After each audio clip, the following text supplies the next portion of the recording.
So as you see in the background, this is the name in Arabic, Allah. Allah means God with capital G. There is no deity worthy to be worshipped but Allah. That's what the Quran says.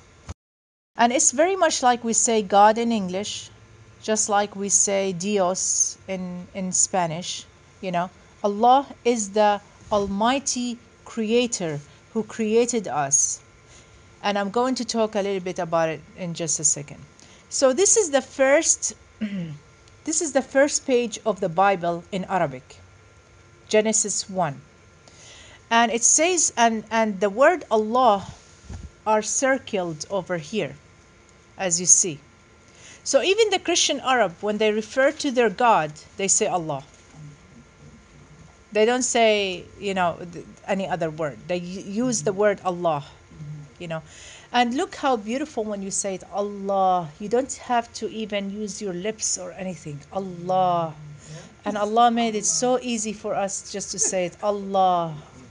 You know, even when we die, Allah, the Prophet ﷺ, he said, who say La ilaha illallah right before he die, he goes to Jannah.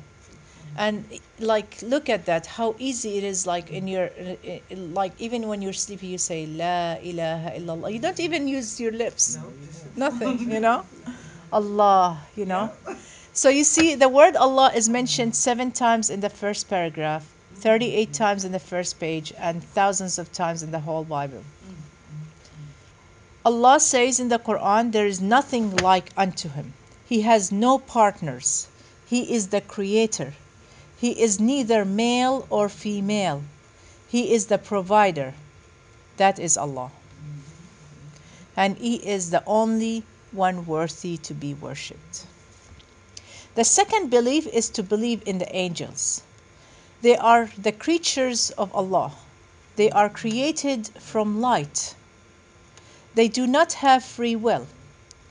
Each angel does a specific task. So we have an angel that write our good deeds, angel write our bad deeds. We have angels that protect us. We have angels that they only worship Allah. We have an angel, Angel Gabriel or Jibril, who comes to the Prophet and give them the message. The third belief is to believe in the scriptures. And there are 5 scriptures that they were mentioned in the Quran. They are the scrolls of Abraham, Suhuf Ibrahim wa Musa. The second one is the Torah, that it came to Moses, peace be upon him, from God. We have the Psalms of David or Dawood, we call it Zabur in Arabic, and came to David from God. The Gospel of Jesus from God. The Quran of Muhammad from God. And the Quran is the last book. And there are other books also that the Quran mentioned, but the Quran does not mention their names. So what does the Quran say about the Torah? Allah subhanahu wa ta'ala says, indeed we sent down the Torah, in which was guidance and light, the prophets who submitted to Allah. And also in the Gospel, God says about the Gospel in the Quran, and we sent, following in their footsteps, Jesus, the son of Mary, confirming that which came before him in the Torah. And we gave him the Gospel, in which was guidance and light, and confirming that which preceded it, to the Torah as guidance and instruction for the righteous. So the scriptures are, when they came down from the prophet from angel Jibril or Gabriel to the prophets, they came 100% correct. And this is how we believe in them. We believe in them that when they came down, they were 100% correct. The Quran language is the only language that is still alive until now, which is the language of Arabic. The Bible, for example, the Old Testament, the Aramaic or the Hebrew, the Old Hebrew, it's a dead language. People had to rediscover the language again and restudy it and then translate the books again. Same thing also with the Greek, the New Testament, the Greek language. The old Greek language is not the same as the one that we have right now. And so people had to rediscover the manuscripts and retranslate translate them and everything. However, the Quran, yes, we have many translations in English, but if anyone wants to learn the Arabic language, it's an easy access for someone to read the Quran in Arabic and learn it in Arabic. The Quran has been maintained in the original language from the beginning. The Quran is the last revelation of Allah. It is the principal source for every Muslim faith and practice. The Quran deals with every subject in life, and the Quran offers law for a just society and proper human conduct and equitable economic principles. The Quran deals with the relationship between us and Allah, so we have that vertical relationship, and also deals with the relationship between each other. So we have that horizontal relationship between each other. And I'm going to recite for you Surah Al-Fatiha. It is the first chapter of the Quran. We start with أعوذ بالله من الشيطان الرجيم. We seek refuge from the cursed Satan. Bismillah ar-Rahman ar-Rahim. In the name of Allah, the most compassionate, the most merciful. Bismillah ar-Rahman ar-Rahim. Alhamdulillahi Rabbil Alameen. الرحمن الرحيم مالك يوم الدين إياك نعبد وإياك نستعين اهدنا الصراط المستقيم صراط الذين أنعمت عليهم غير المغضوب عليهم ولا الضالين.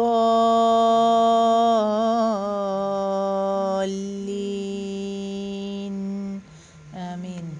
So this is the translation for the ayahs. And as you see, Surah Al-Fatiha, especially the first chapter of the Quran, it doesn't talk about killing by sword and about hatred and all that. It talks about the Allah, the compassionate, the merciful, the one that we come and seek refuge. And I'm going to be talking next lecture, inshallah, when we talk about salah, like the importance of this chapter, Surah Al-Fatiha, inshallah. So after we talked about believing in God and believing in the angels and the scriptures, now I'm going to be talking about the prophets, believing in the prophets. They are the best human beings that they walked on earth. They do not commit major sins. None of them is a divine or son of the divine. They are our leaders. We follow their footsteps, but we do not worship them. Jesus, just like any other prophet, is a messenger of God like other messengers. And now I'm going to be talking a little bit about Jesus Christ. Jesus is one of the best people walked on earth according to Islam. He was born miraculously without a father. His mother, by the Quran, is the purest woman who walked on the face of the earth. And she was the only woman, her name was mentioned in the Quran, by the way, too. Her name, Mary, was mentioned 36 times in the Quran. Jesus' name was mentioned 25 times in the Quran. Isa in Arabic. There are 3 chapters in the Quran that only talk about Jesus and his mother. And those 3 chapters are, the first one is chapter 3, Al-Imran, and it is the family of Mary, peace be upon her. And the second one is chapter 5, it's talking about the supper, referring to the Last Supper in the Quran. And chapter 17 is also is named by Mary, Maryam in Arabic. Mary, the chapter of Mary. It's a beautiful chapter. God says in the Quran, "Say, O believers, we have believed in Allah and what has been revealed to us and what has been revealed to Abraham and Ishmael and Isaac and Jacob and the descendants of Israel, and what was given to Moses and Jesus and what was given to the prophets from their Lord. We make no distinction between any of them, and we are Muslims by submission, in submission to Him. So all these prophets in the Old Testament that they are mentioned, they were all Muslims because they all submitted to one God, and that's what Islam is all about. Number 5 is to believe in the Day of Judgment. Death is not the end, it is the beginning of a true life. There is a resurrection after death. Everyone is going to be resurrected, and we're all going to be reading our books, the good deeds and the bad deeds. And the good people are going to heaven, and the bad and wicked people are going to hellfire. And that's the 5th belief. The 6th belief is to believe in the divine destiny, that everything happens is by the knowledge of God, the past, the present, and the future. If we really don't know what is right and what is wrong for us, so why are we exaggerating in our feelings? So let's say that, God forbids, my brother died, okay, in a car accident. And so I start screaming, oh God, why did you take him away? And we exaggerate in our feelings, you know. But we really don't know what is the reason behind things that sometimes happen to us. Because everything happened for a reason, whether to learn our lesson, to refine our character and our personality, or even to draw us closer to Allah as well. It changes our feeling of happiness and sadness. Instead of being extreme sad, extreme depression, to accept that everything happened for a reason, and it is by Allah. Allah knows the past, the present, and the future. So these are the beliefs again: to believe in one God, to believe in the angels, to believe in the scriptures, to believe in the messengers, to believe in the day of resurrection or the day of judgment, and to believe in the divine destiny. These are the 6 beliefs. And if you believe in them, then a person is actually a Muslim by heart. All what they have to do is to start practicing upon it. And we're going to go to the 5 practices in just a second. So Islam means one God, one humankind. One God, one religion. One God, many messengers. Many messengers, many books. All of them has the same doctrine: worship God alone and do not associate any partners with Him. So if there is only one religion, then it should be suitable for everybody from different background. Islam is a revolution against any bad tradition. So when Islam came to the Arab people 1400 years ago, there was good things that the Arab used to do, and there was bad things that the Arab used to do. For example, they used to bury the girls alive, the babies, the baby girls. That Islam has forbidden, and it's a sinful act.